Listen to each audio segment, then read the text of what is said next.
please correct me if I'm wrong. My understanding of Egyptian spirituality is this: they observed nature, right?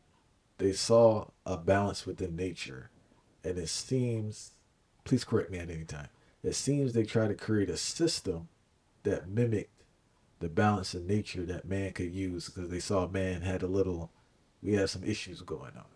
Is that kind of It's absolutely correct. all right? Um, Now, in regards to the divinity in Egyptian spirituality, the divinity of the woman, how did their observation of nature lead them to see the woman as divine? The woman is the giver of life. We cannot have life without the woman. So the Egyptians had several concepts, but the overarching concept is something that we talk little about. I mean, they have a concept of Ra, and underneath that, Shu, what have you. But no, but the overarching concept in Egyptian theology is the mother Nut. Nut is the night sky. Nut in her blackness. And they made this as an image where a black woman is arching over the planet in the downward dog position. Her arms are extended to the west. Her feet are on the east. That's the solar planet, the solar pole, not the magnetic pole, but the solar poles. So in the afternoon, when the tired sun is setting, her arms become like a runway. And the tired sun comes up her arms and is swallowed by her, where it is recharged for the next 12 hours in her body. And at the end of that recharging period, and as it travels through her body, that light is twinkling, and because she wears a dress with holes in it, we see the twinkles of the stars.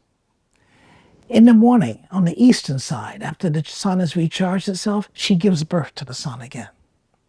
She gives birth to the sun again, and two things happen. The thing that we see obviously that happen is the sun god Ra. But what we don't see is something invisible that happens, that's the catalytic conversion that causes it to happen, is the spirit that they call, you may have heard this word, Amen. I'm gonna ask you about that. Don't go too far with that because I want to delve deeper into that. Right? I wanted to you to speak about. I'm glad you brought it up. I want you to speak about the Egyptian origins of the word Amen and how it differs so much from how it's used in Christianity. The top god of the Egyptians, and the only god of the Egyptians, is the invisible force that causes nature to activate. And that force they call, they named, is Amen. When you say that word, even now, you feel a sense of completeness and righteousness in what you've uttered. That's an Egyptian utterance.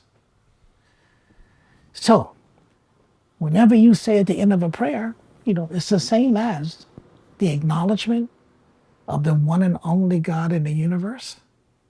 And we use it as a prayer to make it so. Whatever our wishes, we wrap them up in that prayer like a bundle, like a gift, and then we tie it up. When we tie it up and release it, we do amen. Because it's now the Spirit is in charge. Amen is in charge of everything. Nature is the body of Amen. Nature is the body of Amen. So in the Egyptian religion, nature is the body of God. Nature is alive. The first thing that happened, and another first thing that happened in the reaction against nature religion, that the patriarchs did is they killed off nature. Nature is no longer alive. Nature is no longer sacred. They killed off the sacredness of the woman. The woman is no longer sacred. Now, and then they gave man, the dominion over everything that is nature. So now you can sell nature. Now you can destroy nature. And you don't even have to worry about saying I'm sorry. And not only did the Egyptians believe in this, anybody who believes in nature, whether they're the Native Americans, whether they're the Asians who believe in nature, they all approach nature as being the cause of all of it all. That's the part I don't understand is that they pirated everything, right? They copied everything, right? Not But only did did they copy, they plagiarized the Greeks who occupied the Egyptians for 250 years, who despised them, saw the power in pacification of religion. They plagiarized the Egyptians and then turn around and demonize the very people they plagiarized. but they I don't understand why they didn't copy the concept of balance that they used to give their environment sustainability. Because that would eliminate the doctrine of exploitation.